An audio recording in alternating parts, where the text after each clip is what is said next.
Jay, talk about just being here back in Kentucky and why game day enjoys coming to Rupp Arena. Because of the reception we get here. Every time we've been at Rupp Arena for game day, they blow the doors off the place. So there's not a more passionate fan base in America than here in Kentucky, and we've never had anything but a great experience here.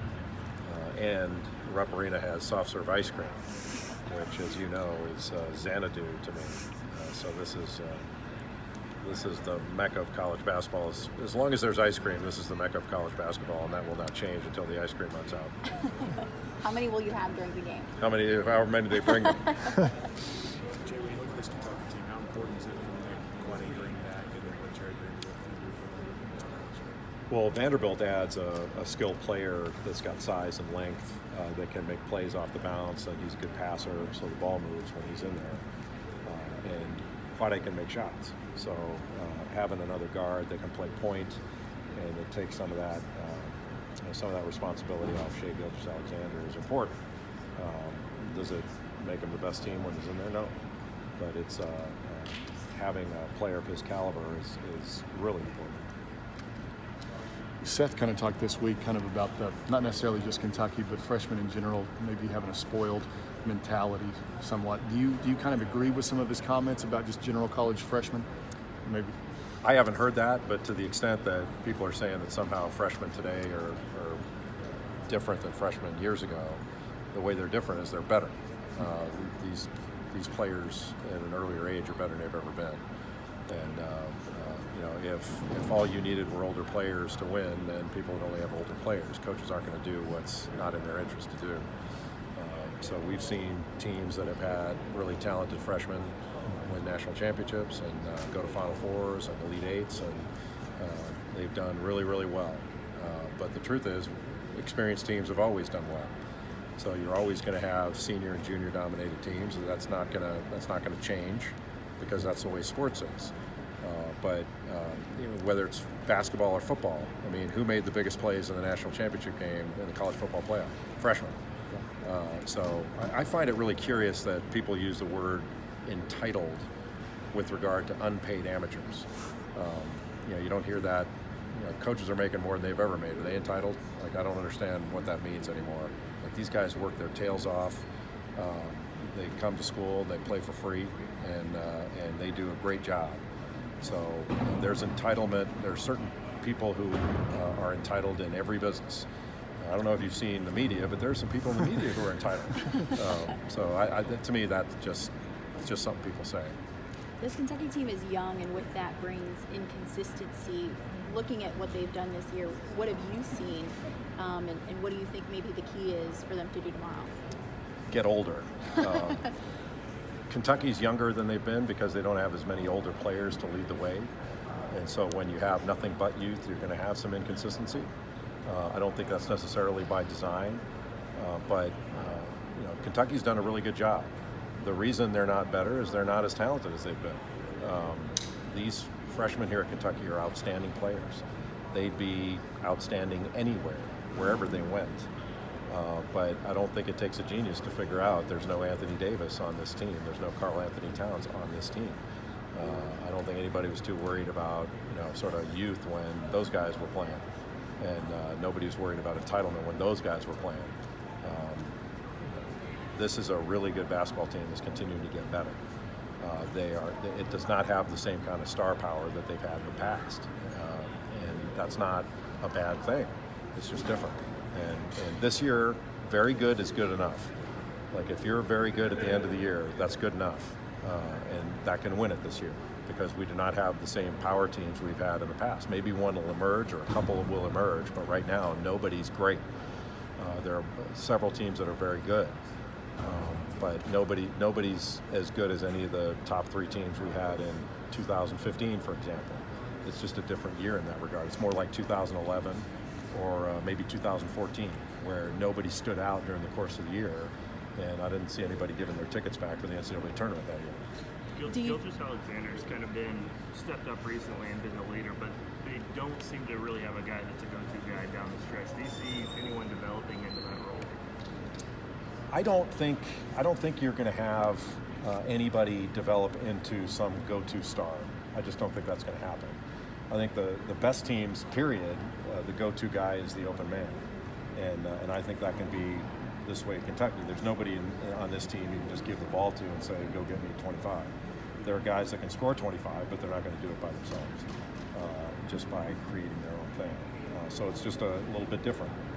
And it's not that when Anthony Davis was here, they didn't give him the ball and say, go get 25. He did it in a variety of different ways. I mean, he's probably fourth in the amount of shots taken, maybe fourth in scoring. I don't remember the exact numbers. But you have, there are a number of guys this year that are quality players that can have big games, but they have to do it through the team framework. So they're very good. I think some people tend to take it when you say, look, they don't have the same kind of super talent they've had in the past, take that as being disrespectful. I don't think it's disrespectful. I think it's extraordinarily respectful to the players they've had in the past here. You can't just say, well, these guys are as good as the class they had in 2012. They're not. They're just not. But that's talking, to me, that points up how dang good they were in 2012 and how good that class was, or 2010, or that group they had in 2015. So it's not disrespectful of this team. It's extraordinarily respectful of some of the others. Coach Cal always talks about playing together, playing as a team. He's gone on to his players about when they don't play as a team and don't pass the ball. Because there's not one key player that is the go-to guy, do you think this team will be most successful when they do spread the wealth and when they don't, one guy doesn't try to be the star in a game? They don't have a choice. If they don't have that guy, they don't have a choice. So I don't know any coach that says, we don't need to pass the ball, we don't need to share the ball, we don't need to move the ball. Everybody says that because that's what wins. It's like a football team. They don't tell, hey, we don't need to block today. We can just give the ball to this guy. You don't need to block. We don't need to run our schemes the right way. We don't need to do it. It's just a thing at the end of a shot clock when you've got a superstar. That superstar can take over at the end of the clock. There's nobody on. There are very few players in college basketball this year that can do that. Period. There are a handful, but it's not a lot, and that's not. I don't know that that's all that different. But I don't think you're going to find a lot of coaches that aren't using that same message with their teams. That hey, we have to do this collectively.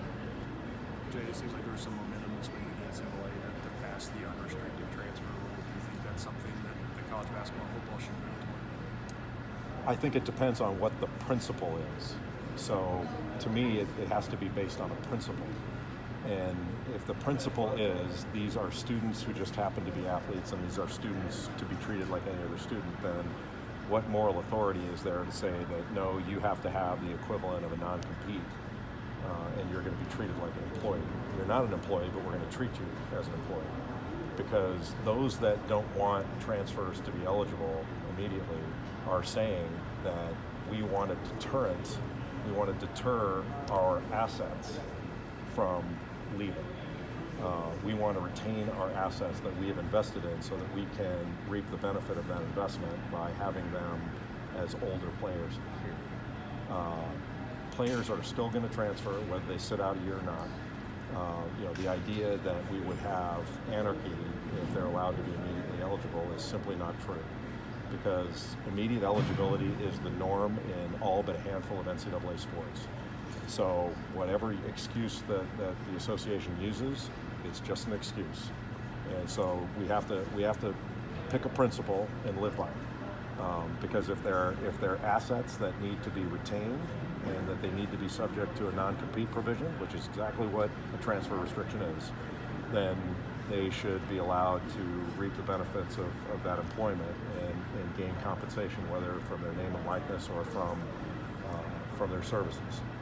If they're just students like any other, you show me any other student that is restricted from transferring and accepting immediate aid somewhere else, and then I'll buy in. But right now, there isn't that. There isn't even that in other sports.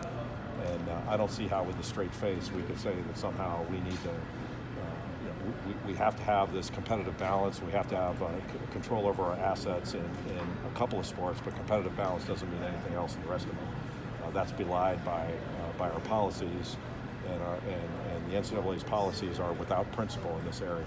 So whatever they decide to do, look, it's an easy fix if they wanted to do it. All they have to do is say, if a player wants to transfer, that player can transfer immediately and accept aid at another institution immediately. and that the school that player is leaving has no say in where they go. In conference, out of conference, no say. But if we want, for competitive balance reasons, for the transferring player to have to sit out a year for competitive balance reasons, that's fine. But that needs to apply across the board to all sports. Competitive balance can't be an issue in one sport and then it doesn't mean anything in another. Because right now, in most NCAA sports, an entire team can transfer and go to another school together, and there's no restriction. Jay, the NCAA passed a rule today about hockey athletes being able to have agents. Do you think what do you think about that rule change, and do you think that's going to impact basketball, football, and the other big sports? Agents are not inherently bad. I have an agent. Every coach in college basketball has an agent. Agents are not a problem. The problem is we've got an incoherent policy that is not based on any principle on agents. So in baseball, you've got agents all over the place, and the NCAA doesn't care. You've got agents all over the place in hockey, and they don't care. We had a player, a hockey player, played in the national championship game one night and played in the NHL the very next night. Do we think an agent wasn't involved in that all that got worked out in the wee hours after the championship game? That's absurd to suggest that. So, now I saw the rule on the agenda. I don't know what the vote was today. But if agents are okay in one sport, they're okay in all of them.